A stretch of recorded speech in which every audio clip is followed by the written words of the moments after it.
Good evening, everyone. Welcome. We're just going to give it another minute or two while we wait for everyone to join. Great. It looks like there's several people coming in. We're just going to give it another minute or two while we wait for everybody to get logged in to the webinar here. Welcome.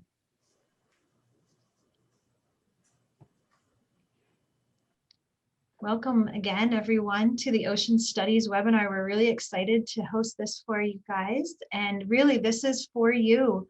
My name is Kate, and I'm part of the admissions team, and I'm co-hosting with Elizabeth Allaby, who's here. And the two of us will be directing the questions at our panelists, but please, as an attendee, use the question and answer function and the chat function and pose the questions to our group. This is to get your questions answered. So please let us know what's at your mind here, and we will make sure to get that answered. But first, what I'm going to do is go through and get everybody to introduce themselves. So what I'm going to do is I'm going to go around my screen here just so that we can get everybody in order. And I'm going to turn to Christian first. If you can tell us what you're studying, where you're from, why you chose MMA, and that'd be great. Start it off, Christian. Hello, everyone. My name is Christian Palmatian. I am currently from Virginia. I am formerly Marine Bio SVO, but I have dropped SVO. So now I'm just Marine Bio. I'm a senior, and I've gotten to know the Ocean Studies and diving program very well here. So if you guys have any questions about that, feel free to ask. Great, thank you. Yeah, the diving aspect's really unique and important, as well as that small vessel operation. So if there's any questions along that line too, please put them in the question and answer. Professor Baer, I'm going to turn to you next. Hey everybody, I am Dr. Stephen Baer. I have a PhD in chemical oceanography, and that those are the classes I teach. Is mostly chemistry based, so biogeochemistry or organic chemistry. And I have spent a lot of time on ships doing scientific research, a lot of time in the polar regions, so off the coast of Alaska, been to Antarctica. The last cruise I was on was 6 weeks in the Indian Ocean. And, I'm just really excited about science generally and the ocean and all that it encompasses. Happy to answer questions about chemistry or ships or MMA or really broadly on the ocean too. Our professors have such amazing backgrounds. It is so cool to be able to be in company with them. Professor Whitaker, I'm going to turn to you next. Hi, everyone. I'm Dr. Carrie Whitaker, and I am actually new to MMA. I am the visiting Sawyer professor. I've been brought in to help with the design of new courses for MMA's Coastal and Marine Environmental Science major, which is a really exciting opportunity for especially incoming students to sign up for a new major at MMA. And I see this new CMES course as a way to connect students with kind of applied environmental science. So the ways that science interacts with things like policy and fisheries and coastal development and all of these really interdisciplinary challenges that we're facing as a society with climate change. It all kind of starts with the science and then ripples out to society. So I'm really excited about that new major because that's something I've been focused on. But as somebody who's new to MMA, I'm also really impressed with how accessible the water is to ocean studies students. My background is also in oceanography. I've spent a lot of time on ships, but research vessels, but also sailing vessels doing oceanography. And I'm like totally blown away by how MMA undergraduate ocean studies students can actually get on the water pretty much whenever they want. So that's an amazing opportunity. So, okay. Nice to see all of you. Happy to answer questions. It is, you hit the nail on the head with that one. is an unbelievable opportunity to have our students out on the water, whatever they want, which is pretty wild. Ellie, I'm going to turn to you next. Sure. Hi, everyone. My name's Ellie Jellerson. I'm a junior in the Marine Science program, which would now be the Oceanography program. And I am doing 2 minors, one in physical science and environmental sustainability. And I'm also on the swim team on campus, so if you have questions about athletics as well. And I'm from Blue Hill, Maine. Yeah, that student athlete aspect is really important. So definitely pose any questions into that Q&A or that chat for Ellie. She's a great representative of that. Professor Mullen, if you want to round it out here. Absolutely. So hi, my name is Dr. Jessie Mullen. I am a professor of marine biology and also the department chair of the Corning School of Ocean Studies. My interest is intertidal ecology, and specifically reproduction and food web ecology of the rockweeds, so the dominant brown algae that you can find in the intertidal zone. I don't have very much shipboard experience, so I spend most of my time right outside of Maine Maritime Academy's coasts on the rocks, and live my life in research by the tides. And I think, to kind of tag along to what Dr. Whitaker said, it's really amazing to be able to sort of look at your students during lab time and say, okay, low tides at 3 p.m., we're just gonna meet at the shore and be able to do our labs right there. And I think that's pretty unusual and pretty amazing to be able to access not just the waterfront in terms of the vessels, but the organisms that are right there outside of our front doors. And that we can often bring them back, and that we have a running seawater lab, that we can hold organisms and study them either for course projects or independent projects, and for classes. So I think there's so many really cool tools that we have to teach ocean studies, and really get our feet and our hands wet in doing all of the research and the learning that we can on campus. Well, that kind of is a great segue into my first question to you guys. And I'm actually going to pose it to Christian and Ellie first to get the student perspective. And then we're going to round out the answer with those of you that are behind the scenes as the professors. Christian and Ellie, can you talk about the hands-on lab aspect as a student and how important that is in terms of why you've chosen MMA and what you're getting out of the education here at MMA? And particularly for ocean studies. Christian, you want to take it on first? Sure. Yeah, that was actually one of the biggest determining factors whenever I chose to come to MMA. Ocean Studies department is one of the smaller departments at MMA, so that hands-on and that small teacher-student ratio was very, very important. A lot of the students that go to MMA are hands-on learners, and they love to have that accessibility to always be in contact with their professors.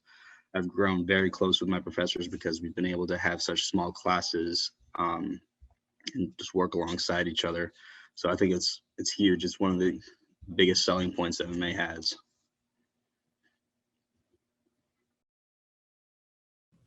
I would definitely agree with what Christian said about the small class sizes, and the staff to student ratio is really a big selling point because it really allows you to get the most out of your education, and you really get comfortable with your professors and asking questions and the other students in the program. But you also really get hands-on experience in chemistry labs, biology labs, and out in the field kind of from day one. My freshman year, I was out on a boat within 2 weeks, I think. And we did that multiple times. We did a freshman cruise. I got to do a survey program with Professor Mullen in the summer in Acadia National Park for the Rocky Intertidal Survey with the National Park Service. And I've gotten out on boats numerous times every year doing lab work. So I think that's really valuable going into the field to have those real life skills and know that you can do them and you're confident in your skills. And it's really nice to be able to get outside and feel accomplished every day. Oh, to be a student again, I wish I could do it all over again. Professor Bear, Whitaker, or Professor Mullen, do you guys have anything to add in terms of the hands-on programming? I can kind of turn it over to which one of you wants to take it.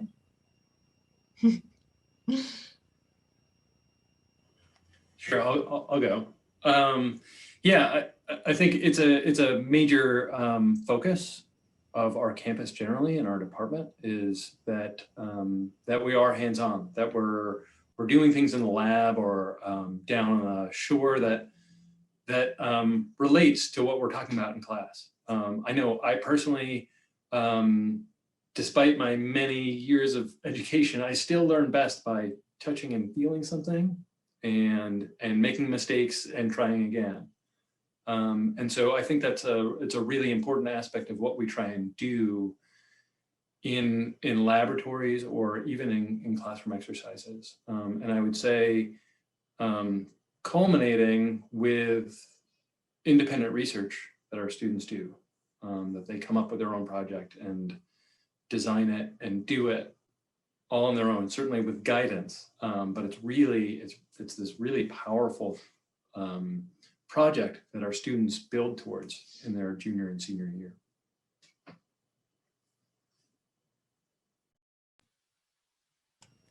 I would love to just add to that. I think everyone has really painted a great picture of what the lab and field work is at MMA. But I wanted to add that it's for me something I've been so impressed with is how the students are engaged in scientific inquiry and not just canned labs trying to achieve something that they already know the answer to.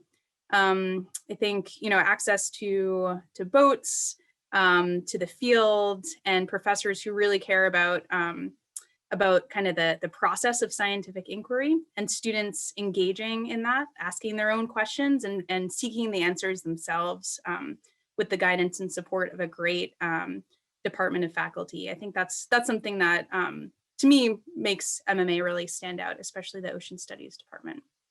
Students being able to follow their own questions and paths of inquiry in a scientific manner. Great, thank you. I'm gonna sort of add on to this question as well. So we were asked sort of what is a typical day for an ocean studies student? So I'll start of course with Christian and then with Ellie, and we'll move on to the professors because I think they'll be curious what your days are like too. But think about sort of what types of classes you have, who are in your classes. We got a couple of questions just now. For example, are you required to be in the regiment if you're in the class? Things like that. Where are your classes located? So what's just sort of a typical day? Feel free to talk about dorm life, food, all those different pieces. Start with Ellie this time.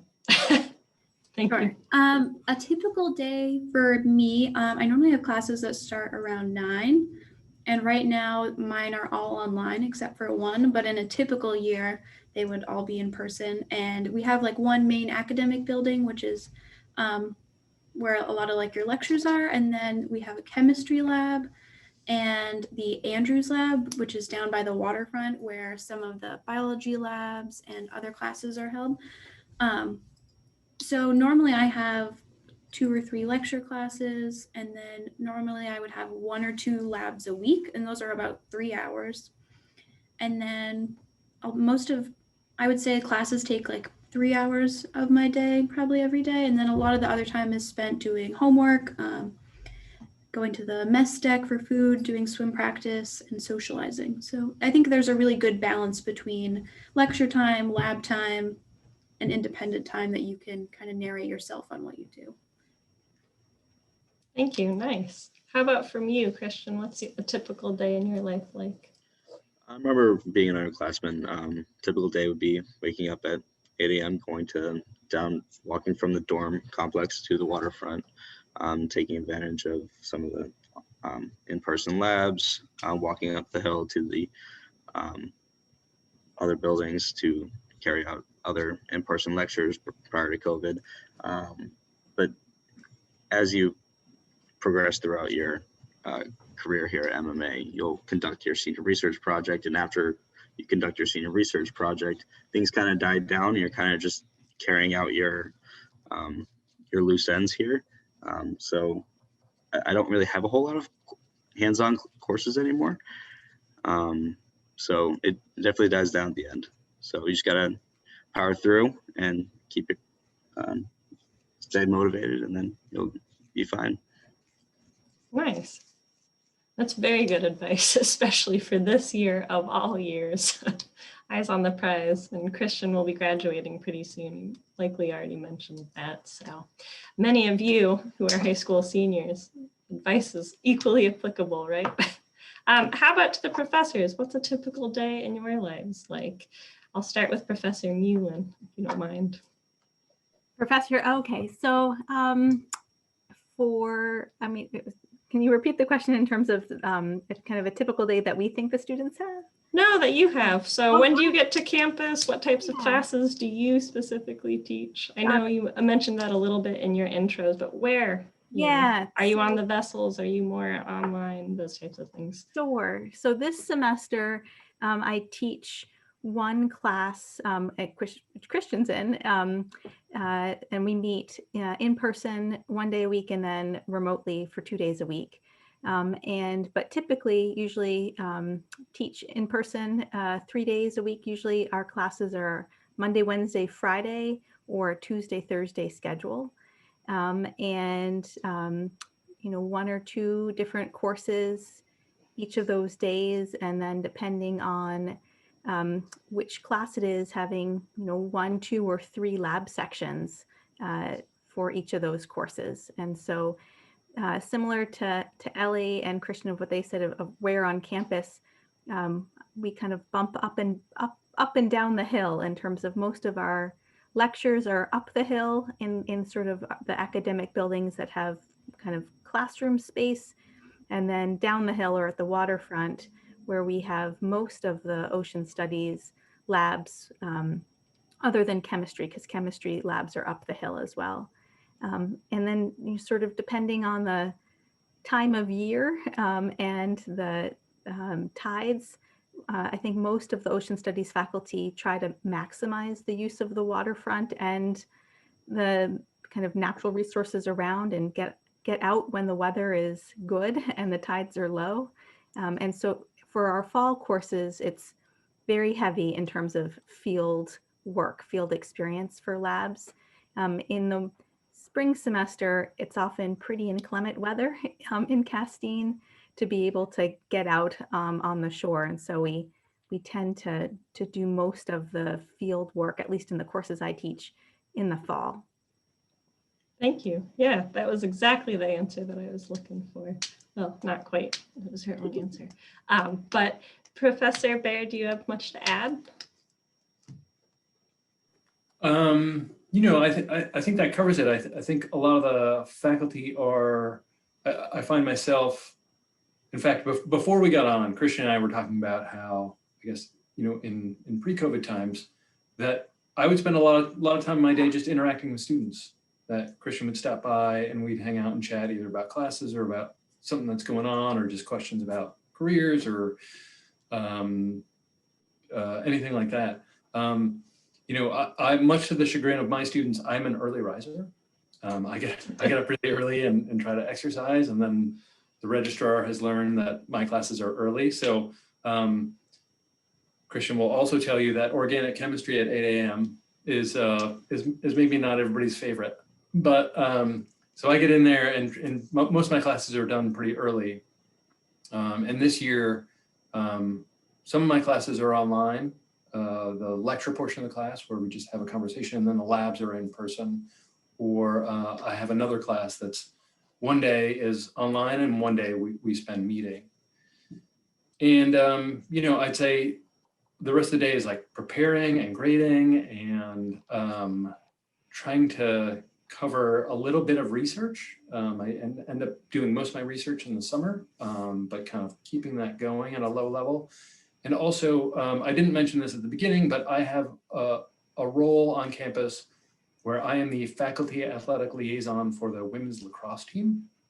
And so each athletic team has a faculty mentor or a faculty that is associated with the team that's kind of another pillar of support for our athletes to, help them, whether it's with a class or organizing themselves or just like a friendly face, like I'm the women's lacrosse super fan, essentially. I've seen you out there. It's true. Yeah, I have a big crazy hat. I'm out there. I'm always encouraging my students in other classes come out and watch the games, things like that. Oftentimes that means if there's a lacrosse practice happening, I'm out there just kind of chatting it up with the students and hanging out. So that's like another little piece. Awesome, thank you. And for you, Professor Whitaker, I know you're much newer to Maine Maritime, but there's still some sort of daily routine in there. There's a daily routine, yeah. So yeah, being new to MMA, my first semester was last semester, and I was teaching all first year courses. And those lab sections were prioritized for being in person, and the lectures were as well, which was really great, I think, for first year students coming in. And the lab sections were really small, so there were a lot of them. So I spent a lot of time on campus last semester, face to face with the first year students, because I think there was definitely a prioritization of keeping first year students in person, which I really agree with. And I won't go through my entire day here, but this semester I'm teaching more upper level classes, so more online, but I do have my lab sections in person. And just today we went out to Holbrook Island, which is just at the mouth of the Bagaduce River estuary, and did some field note taking, and it was actually a beautiful day in March, which we were really lucky to have. So yeah, I really cherish those moments to get out there with the students. And yeah. Thank you so much. I'll pass it back over to Kate. She's got the next cue in the queue. Yeah, well, that was great. Thank you guys all. I'm going to twist the subject a little bit and talk about career paths and life after graduation. We've had several questions that were pre-submitted by you guys watching. And then several have been put in the Q&A, and it's a fantastic question. I'm going to kind of throw it out there to the professors first in terms of what kind of career path would one of our graduates go to? Why study marine biology or oceanography or coastal science? What can you do with that degree? And if there's higher education, what can you do with that? What is that next degree that you would be getting? So I'm going to pass it to you, Professor Mullen, to start her off with as the department chair. Why MMA? Yeah. Why study marine biology and oceanography? So many reasons. And I think, so I've been at Maine Maritime Academy for 14 years. And so I've had an opportunity to kind of see where so many of our graduates end up and what they've been doing. And they're going everywhere and doing everything in terms of many of our students after they graduate really realize that they love teaching others about the ocean environment and biology and science in general. So we have a large group of students who are now secondary school, high school science teachers. Actually, it's wonderful to see when they bring their students back to Maine Maritime Academy on campus to help give tours and kind of share their experience of being a student here. A lot of our students recently, within the past 10 to 20 years, become marine technicians. And so they work on research vessels all over the world, really helping coordinate the scientific parties that come aboard research vessels with the crew to make sure that the scientific objectives of different cruises are performed and done well. A number of our students end up going into the NOAA Corps, which is a uniformed branch of the National Oceanic and Atmospheric Administration. And we have had students both on the commission side of the NOAA Corps and also work on the civilian side of NOAA Corps. We've got lots of students who end up really having a passion for pursuing a graduate degree after Maine Maritime Academy. And they've gone on to get master's degrees or PhDs in runs the gamut from paleontology to kind of bioinformatics to marine biology and oceanography. So they really are doing everything. And I think one of the things that we hear often from students is that we've trained them in terms of skills and knowledge to be able to do well at so many different things, both science-based and non-science-based, but they've been able to kind of have the skills to think critically, the opportunity to really hone their writing and communication skills to be able to kind of think logically and articulate their position and their perspective and be effective members of many different communities. Well, that's going to be a hard answer to beat. It's our students do amazing things, and we can attest to that. But it is great to hear from you guys directly that have that direct link. If I could pass it off to Professor Whitaker, Professor Baer, if you guys have anything to add, and if you could just touch on the fact of why somebody might, what additional job opportunities might one of our students have if they do a dual major in small vessel operations, and why might somebody consider that for that additional year of education? Are there additional opportunities awarded to them and those students? Do you want to go, Carrie? You can go first. Okay, so that was a really good answer by Dr. Mullen. I'm, I hold kind of these contradictory ideas in my head about our majors. And one is that our students get this really broad but in-depth science degree. Now we apply that degree to the ocean and find that fascinating. And a lot of our students follow that path, right? Because there's a lot of science to be done. Most of the earth is blue. Now at the same time, those same concepts apply to a lot of sciences. So, I've had students talk to me about potentially going on to veterinary school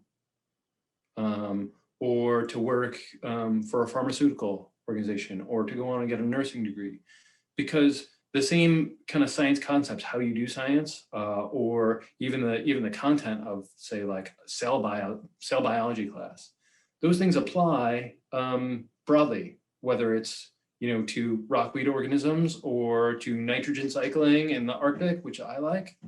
But you could potentially apply that elsewhere. I had a student talk to me about going and doing plant genetics in the Midwest, right? So it's kind of, I'm kind of answering in opposite directions. And I feel a little weird about that, but I think both things are true at the same time, actually. And SVO. I would say, so when I was an undergrad, I went to UMass Amherst, and I drove trucks, actually. I drove in the bus system, and that helped me pay for college. And my dad was always like, well, this is a backup, right? No matter what, even though I was pursuing, advanced education, I could always drive a truck. Now that said, there's that simple aspect of the SVO, like you could always work on a boat. But I think combined with some sort of marine science degree, it gives you a lot of opportunities to work with, I have a friend who works at an environmental consulting firm, right? And they're always using small vessels to go offshore. We have a recent graduate who's at my PhD alma mater, Virginia Institute of Marine Science. She started a graduate program there and immediately went down to the waterfront and could operate all of their vessels, right? And she kind of took on this whole other job and a whole other responsibility because she knew how to drive boats. So I think and I know some of our graduates, they go and they work for ferry services or aquariums that are doing science tours. We have a professor here who spends the summer being the naturalist aboard cruise ships, and kind of combining these things, this work on actual work on vessels, being on the water, and the background in science, I think opens up kind of a variety of opportunities.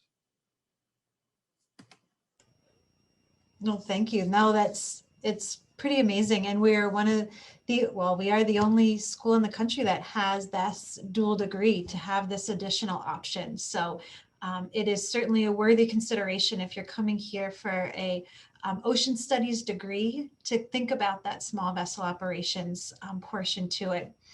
Professor Whitaker, do you have anything to add, or why did you study ocean science? And I mean, those were such great answers. I mean, I went into oceanography because I was really kind of passionate about doing science and the ocean, but also considering climate change. So I decided to study phytoplankton, which are, you know, kind of the base of the food chain, important in climate change. But I've also spent a lot of time on sailing vessels. I don't have any Coast Guard credentials. I recently almost got my able-bodied seawoman's, but I didn't.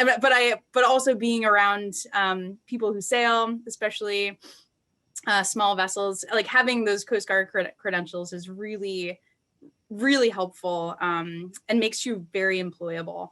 But also just kind of from another standpoint, I think, you know, what students take away from the ocean study side of MMA, but also through the SVO trajectory, you learn a lot about collaboration, about leadership, and communication, you know, being able to problem solve in the field, both on vessels, but also in the lab. And I think kind of those two degrees side by side make you very well prepared for a lot of different fields, you know, and it's, yeah, I think the problem solving and leadership skill building are two kind of core ingredients of both of those degrees. So. Yeah, it's true. Thank you for that. Ellie and Christian, I'm going to pass this question off to you, but I'm going to kind of twist it a little bit in terms of what is your dream career? Why did you study this, and what do you hope to go to it as a career path? And have you taken any really interesting internships, and how was that process, and has that twisted your desire to go a certain path as a dream job or not? So I'm going to turn it over to you in 1 second, but as the attendees, we've been answering questions in the Q&A section, so make sure to check that answered section. Our professors and our students have been writing those answers out, so be sure to check that, and please ask away any other questions that you might have. Please utilize that chat in the Q&A section. That's great. So Christian, passing the mic to you. Okay. Over the past few years, personally, I've learned that through my degree program, I find the most amount of happiness in the work that I do. Right now, I'm young and, for lack of a better word, kind of stupid. So I really enjoy the work that I do. I see the passion in my professors' eyes. I see the stories that they can tell. I love the work that they do, and I want to carry on that. I love seeing, I love the hands-on aspect of it. And through that, I decided to, after my sophomore year here, I decided to apply for a position down at Clearwater Marine Aquarium, where I was on a rescue team that involved, it was an unpaid internship that involved rescuing marine mammals such as whales, dolphins, porpoises, sea turtles, sea otters, manatees as well, and the occasional seahorse, whenever we got calls about those. I love the environment that was proposed at that area. They taught me a ton, and not a lot of people can say that they've taken blood from 5 pilot whales in one day, and I can. It's weird, but I love this field more than anything I've ever loved before. In my next the summer after that, after junior year, I was supposed to go to Vietnam with another professor who is not in the Ocean Studies department. We were going to be doing a study on indigenous aquaculture and the different practices. So COVID hit, unfortunately, and we were unable to do that. So there was another opportunity there. And my third opportunity after graduation is another internship through an organization called GVI. And it's a 7-week-long professional development in marine conservation internship that I'll be diving Monday through Friday, doing scientific diving, conservation, lionfish derbies, things like that, just promoting the overall reef health. So the skills that the professors in the Ocean Studies Department have given me, that they've given me, has set me up for a career of happiness, which I'm forever grateful for. So. Oh, Yeah. sounds like you've had an unbelievable experience. You can read a book.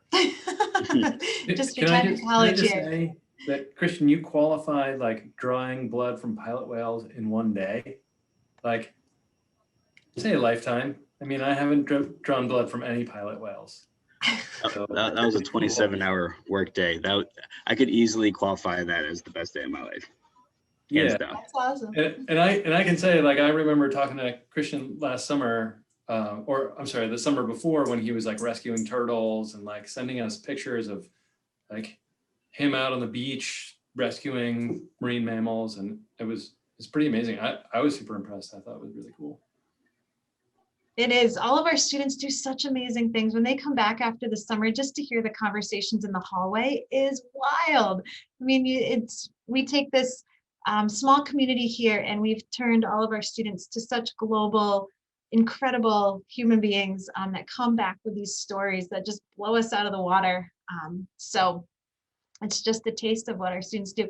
Ellie, do you want to add what are kind of internships and what do you hope to do with this degree and kind of life after graduation?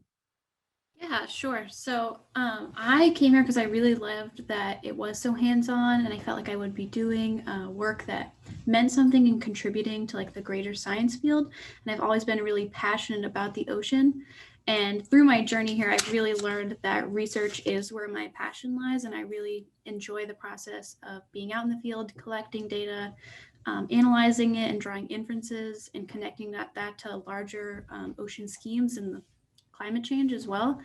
And my freshman year, I did an internship with the EPSCoR grant through Maine Maritime, and I was able to do some water quality cruises in Penobscot Bay, and I attended the Netton Rocky Intertidal Surveying in Acadia National Park. And that was kind of my first taste of this is what people really do for work, and then they get to analyze it. And then last year I was accepted for a research experience for undergrads at Texas A&M. So it's a summer research experience that's run through the National Science Foundation, but that was postponed to this summer because of COVID, sadly.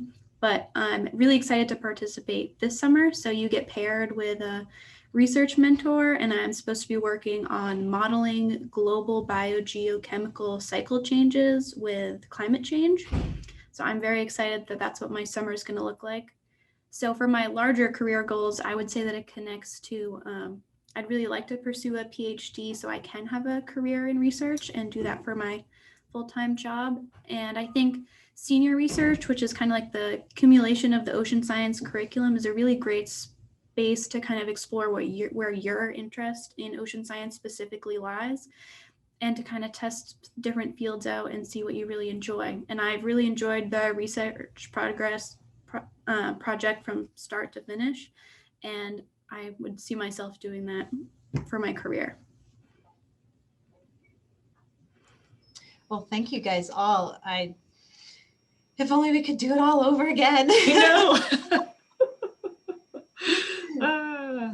I'm originally from a landlocked state, and I didn't even know there were colleges like this, like, let alone that there was such an industry of research, of science in the ocean. So it's pretty incredible that our students are steps away. But I sort of wanted to feed right off of what Ellie had said, because oftentimes students are really curious about, well, what are we going to even be researching? What do you mean? What is the senior research project? So maybe, I don't know how we want to start it, if either the students want to say specifically what their project has been, what you've done, how you've gathered your samples, how you've analyzed your data, and kind of what that culminates in, and or for the professor's side, who have you helped? What types of projects do they do? How are they analyzing these things? I think maybe I'll start with the professors to give our students just a little bit of a rest, and that way we can all sort of keep paying attention to these awesome Q&As that are flying in. So feel free to keep sending those in to us. This is why we're here. But I'll go ahead and start with Professor Mullen. Being the department head, I know she has plenty to say about the senior research projects that our students do. I can kick it off, and then Professor Bear is teaching senior research prep right now that Ellie is in, and I taught senior research with Christian, completing his senior research last semester. So we talk about senior research, and it's actually a 2-course sequence that starts the spring of your junior year. And students really walk through a process of really determining what they want to do for their independent senior research project. And it's very unusual, I think, for an undergraduate program to allow for there to be kind of complete independent research. Oftentimes it's a professor who has an interest and the student aligns with a professor in their interest, and then the professor sort of seeds the student or gives the student the project. The student kind of completes the project, and that's really not the philosophy in ocean studies. Our philosophy is really that the students take full ownership of their project and really move from being a student of science to the practitioner of science in the whole range of identifying a question, being able to kind of come up with a rationale for why that question is important to be answered, come up with the methodology to answer that question, come up with a pilot project during the research prep course to really figure out, if it's feasible, if their methods are going to work. And then at the end of their research prep class, they deliver a proposal in terms of, a proposed research project that, if the student is successful, will complete the fall of their senior year. And fall of senior year, that semester is dedicated for the student to really execute that independent research project. So they have about 6 to 8 weeks of doing the research, and then the rest of the semester is analyzing those data that were gathered and communicating it back both as a final research paper and final oral presentation. And it's amazing. I mean, it's amazing to kind of see that journey.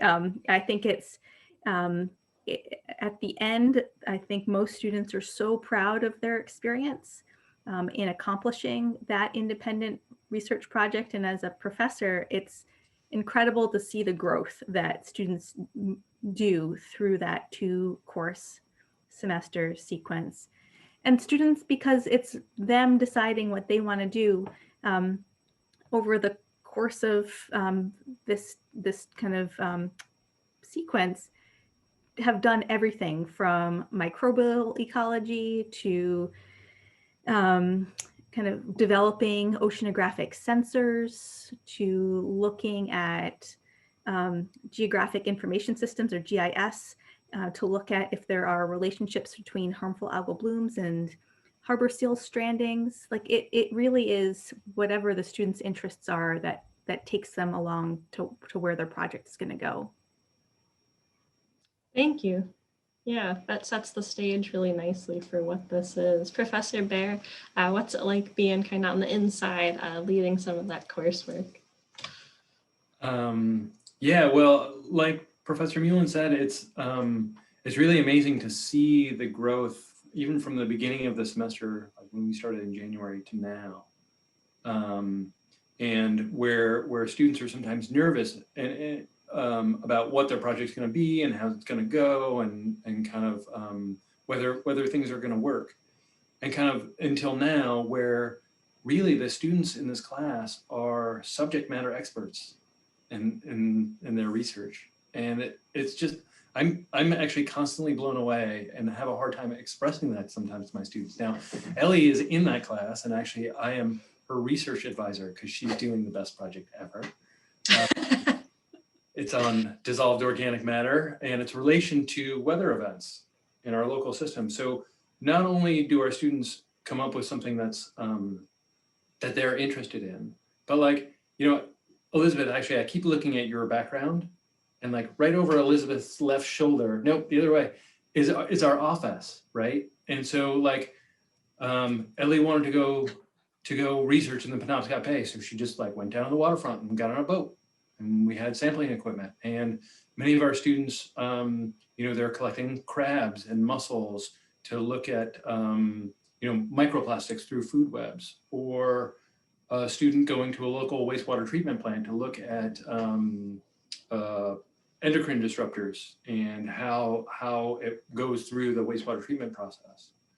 And so it's just like, it's all over the place, but our resources are right here, and you can do so much. Yeah, it's really incredible, and I do want to highlight the fact that it's a 2-course setup. So there's like this pilot project, and then you do your research. But even before that, there are classes that kind of build our students to it. So it's independent in that students get to decide what they want to work on, and they really grow and own that project. But there's guidance all the time. Like Christian said earlier, you know, we're pretty close to our students, and we all know each other pretty well. And so there's always just kind of conversations going on and guidance in prior classes, like kind of leading students to this point. Thank you so much.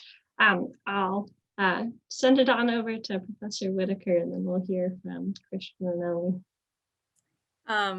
So being new to MMA, I have not yet mentored a senior research student, but I definitely see a lot of advantage to having all ocean studies students do the senior research project.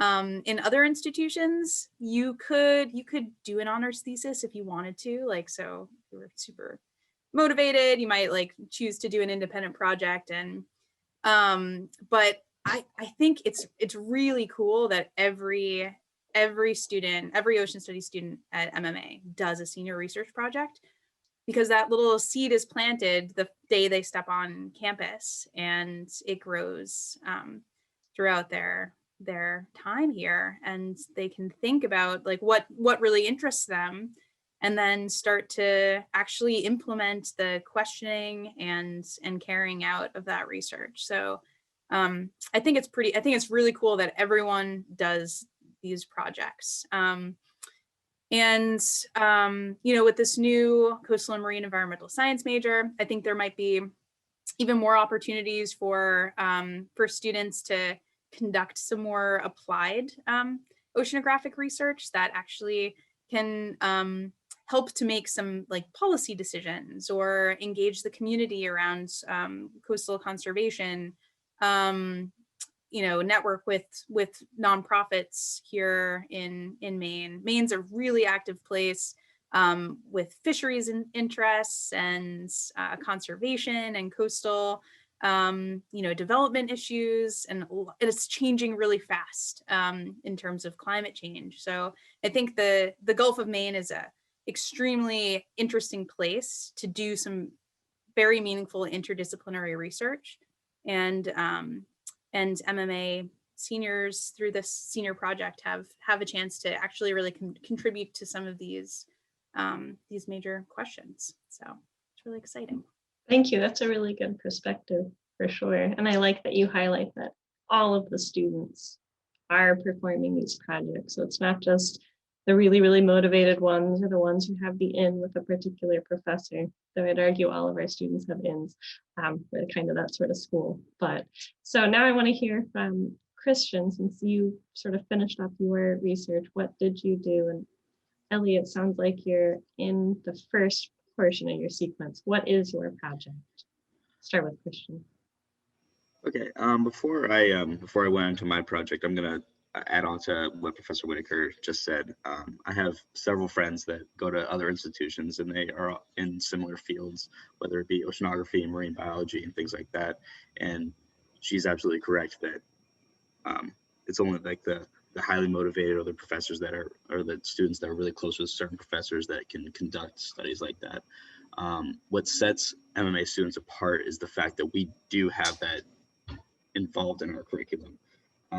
Being able to say that we conduct an independent research project. Yes, of course, we do have guidance. We piggyback off of everyone's ideas. We're very, very close knit, and we're all working together to make sure that everyone is able to perform at a high caliber.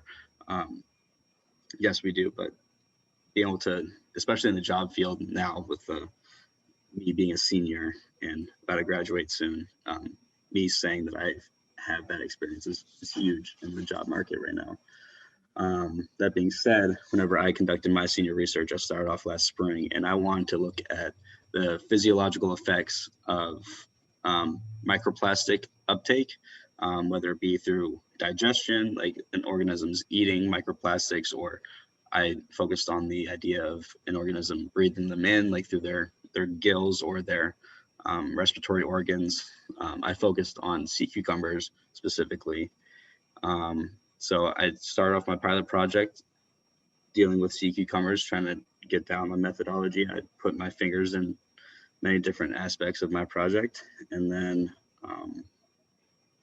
you come back in the fall and you actually do the work. I actually dove right under, like right next to our training ship to collect 30-ish sea cucumbers with another one of our professors, Professor Verdi, who's also a dive instructor at this institute. But it was great to be able to work with my advisor, Professor Mullen. And just because you have an advisor doesn't mean that that's the only person you can deal with.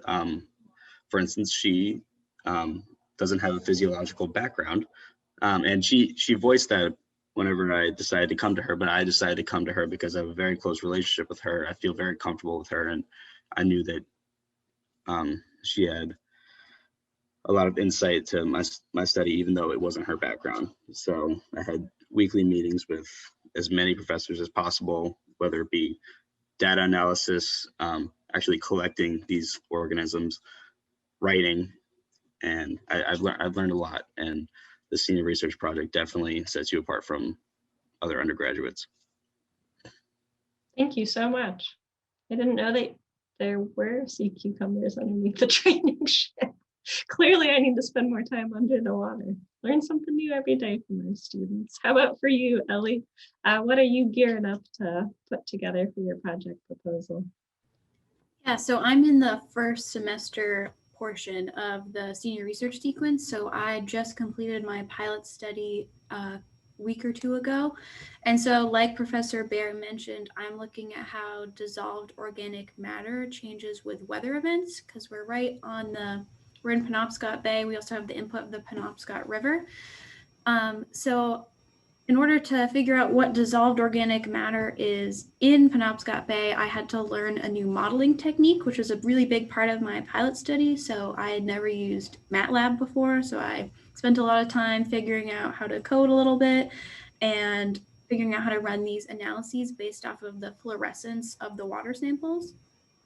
And like he also mentioned, I got some time to go out on a cruise and practice my sample collection. So I had a beautiful day that was, the water was like glass and it was really sunny and warm out. I was out on the boat for 4 hours collecting water samples and taking some data. And then I'm gonna look at how this dissolved organic matter changes with weather events. So I'm gonna look at precipitation data and how river flux changes. And we're gonna put all that together and see what we can make an assumption of. But I've really enjoyed the senior research sequence, not just for my project, but to see where all my peers' interests lie. It's really cool to see people pick their niche and explore it, and they get really passionate about it, and you get to also help your friends with their projects, because you need lab buddies. If you go to lab spaces, you can't be alone. So I've got to spend a lot of time with my friend and her lobsters that we keep in the wet lab. So I think it's a really great perspective, not just on your own project and developing and learning the research process, which, like Christian said, makes you really employable in the job market and if you would want to pursue graduate school. But it also just gives you the perspective of other areas of science that you might not be exposed to. And I'm really looking forward to the next semester and wrapping up my project. And like Professor Mullen said, I think everyone's really proud of their projects when it's done and they feel really accomplished of the data product you have. You have your big thick binder that you get to hand in, and it really shows how much work you did. That's awesome. Thank you. You guys accomplished a lot. It's pretty unbelievable. Well, I know that we are getting close to 8 o'clock. So if any of our attendees have to run, we very much understand. But we're going to kind of wrap up the last few things here because I know the questions have been coming in and we want to make sure that we can get to all of them. I've just changed my name on the screen to my email address. So if there's any additional questions, feel free to reach out to me and I can connect you with anybody that you need. We want to make sure that all of the cards are at play for you to make your decision. But I wanted to cover two things. One, there was a question about the regiment and whether our students are required to be in the regiment. Our students in the Ocean Studies Department are not required to be in the regiment. So Ellie and Christian are coming here for a traditional college experience. They can bring what they want to their dorm rooms. They can wear what they want to class. They can, however, voluntarily choose to be a part of the regiment. And we do have some Ocean Studies students that have done that. It's great for team building. It's great for leadership skills, but it is a personal choice. But you will be going to school in combination with students that are in the regiment. And some of your classes may be blended, the dining hall's blended, the dorms are blended. So some of your best friends may be in the regiment and you're here as a traditional college student. So it creates a very unique environment. And so I just wanted to make sure that that was clear, that if you were nervous about the regiment, it is a voluntary thing for our Ocean Studies students. And then one other question that I know was brought up a few times was just the preparedness that high school students should take in order to be the most prepared to be a freshman in the Ocean Studies Department. So I might pass it to you guys as professors in terms of what courses, you know, what math, what science, do they need to have had the AP courses in order to be a successful student? And I can kind of round it out as the admissions portion, but what sets a high school student up for the most success as an MMA student? Oh, Professor Mueller. Who wants to go? I would say, you know, having a strong kind of background, both in terms of science and math. So if you can take as many math courses as you possibly can, so that would mean, you know, taking maybe pre-calculus, or if you have an ability to take calculus before you come to Maine Maritime Academy, that will allow you to I think be successful in a number of the kind of the math courses and the physics courses that we have on campus, as well as introductory chemistry. Taking chemistry, as many chemistry courses as you possibly can, will allow you to be very successful. You know, taking AP biology is wonderful. I think if you had to choose between kind of math or physics or chemistry versus biology, I would encourage you to think about math and chemistry over biology. I think our general biology sequence for our first year students lays the foundation for all of our students in terms of having that general biology and environmental science background. I don't know if Professor Baer or Professor Whitaker have another perspective.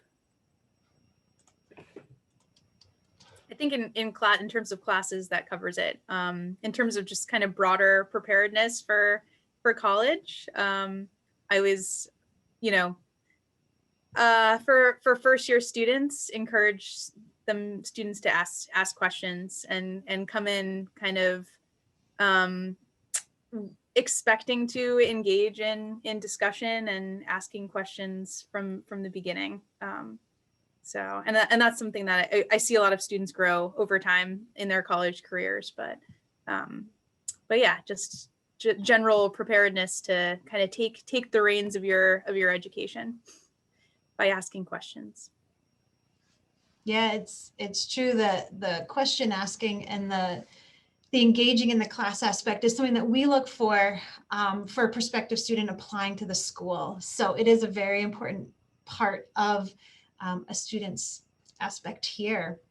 But in terms of what Professor Whitaker and Professor Mullen were saying, we're looking for the same things on the application. If you are a high school student currently and you're thinking, uh-oh, I would love to go into this field and I don't have the math, or I don't have the science, or my school doesn't offer it, or I'm out of sequence for some reason, the cards are not off the table. Get in touch with us. We can figure out a way to get you into a summer class so that when you start here, you are most prepared for success. We like to see math and science on your transcript, but we know that not all students have the ability to take that. So definitely get in touch with us. Both of us, Elizabeth and I, have our emails. We're in the admissions department. Professor Bear has put his email out as well. So please reach out to us. If you have any questions, these guys are here. And I do also want to mention that on April 3rd, so the first Saturday in April, we're having a virtual open house, and we're going to have something very similar to this, where you can come and engage with our students, whether it's a specific athletic portion or whether it's a specific student life portion, or an ocean studies portion. We're going to have a main stage and 2 sub stages where we're going to have professors to just students. So you can ask more questions. You can pre-submit questions that you didn't hear tonight, so you can make sure to get to them. These hours go so quick. So if there's any last things, Elizabeth, if you have anything that kind of we forgot, we might say goodnight here. Yeah. I think that we got it all. So like Kate said, reach out to us. You can start asking those questions right now and trust yourself to ask the questions. This is why you go to a college, so you can get more knowledge. Yeah, I said it. So go ahead, ask us whatever questions you have as you're going through that application process. And we really hope to see you at Virtual Open House in just a couple weeks. And in the meantime, if you'd like to come visit the college, we are taking on campus tours.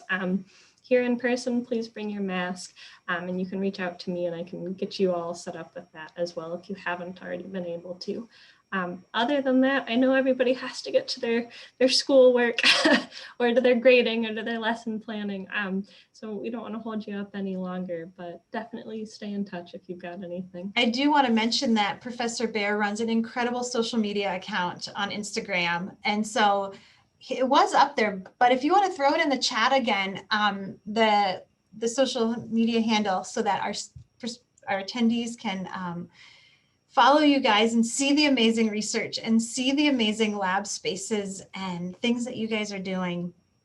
So at MMA Ocean Studies. And again, utilize our email addresses. Please reach out. We are here to answer questions. We are here to help you along this process. And we appreciate all your attentiveness for this hour. And thank you for tuning in tonight. Have a good one, everybody. Talk to you soon.